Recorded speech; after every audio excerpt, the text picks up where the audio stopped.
She became pregnant with 8 children after 15 long years of waiting. Amara had prayed for a child through countless seasons. Every moon brought tears, and every year ended in disappointment. Her husband, Kofi, once loving and patient, grew distant as the seasons passed. The neighbors whispered behind closed doors. Some claimed she was cursed, others said the ancestors had sealed her womb. One morning, after yet another quarrel filled with pain and bitterness, Kofi packed his belongings. "You are not the woman I hoped for," he said, his voice sharp as a blade. The door slammed, and Amara fell to her knees, clutching her wrapper, her cries echoing through the compound until her strength gave way. Weeks turned into silence.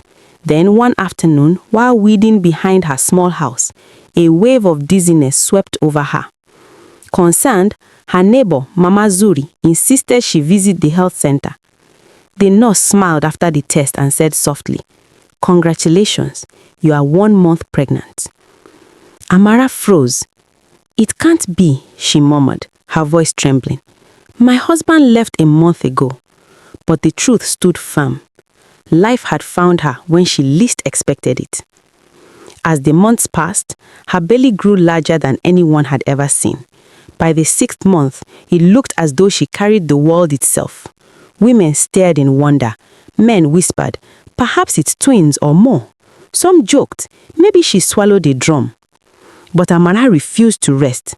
Every morning she tied her wrapper above her waist, grabbed her hoe, and went to the farm. She fetched firewood, bent low to plant yam seedlings, and carried water from the stream. Her swollen stomach pushed against her wrapper, yet she pressed on. "If this is what it takes to be a mother," she would say, "then I will endure." By the 8th month, her body could no longer bear the weight. Her steps slowed, her breath came hard, and soon she could do nothing but sit and wait.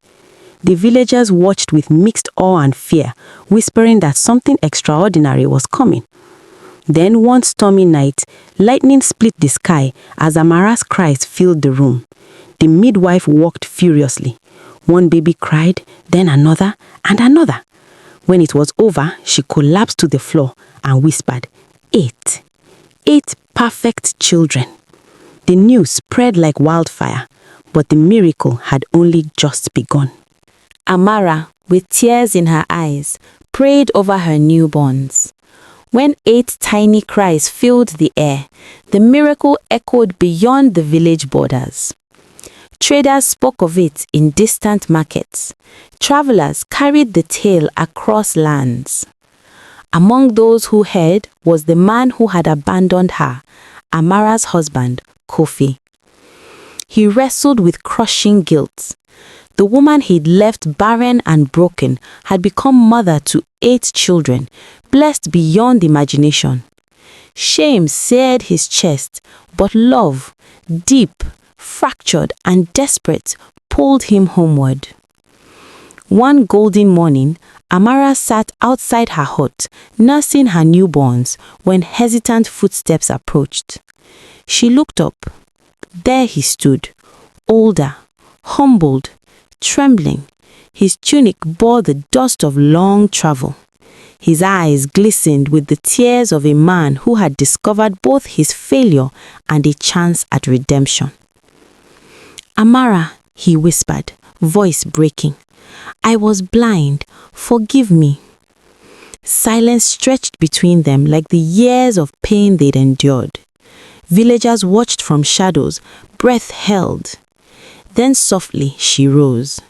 "The children need their father." Kofi collapsed to his knees. Overcome, he kissed her hands, tears soaking her wrapper. From that day forward, he became transformed. He rebuilt their home's crumbling walls, repaired the leaking roof, and carried each baby as though made of light itself. He labored in the fields at dawn and returned to dusk to sit beside Amara, singing softly to their children. The village that once whispered in judgment now watched in admiration. Together they embodied grace restored, a family healed by forgiveness and unwavering faith. The babies thrived under their parents' devotion. Kofi, once broken by pride, now found strength in humility. Amara, who had endured abandonment's bitter sting, discovered that mercy could be more powerful than anger. When people asked how such a miracle could follow such sorrow, Amara would smile, her 8 children sleeping peacefully around her. Faith doesn't fail, she'd say quietly. It simply waits for its appointed time. And in that small village, their story became legend, a testament that redemption can bloom even in the driest soil, and love can return to mend what seemed forever broken.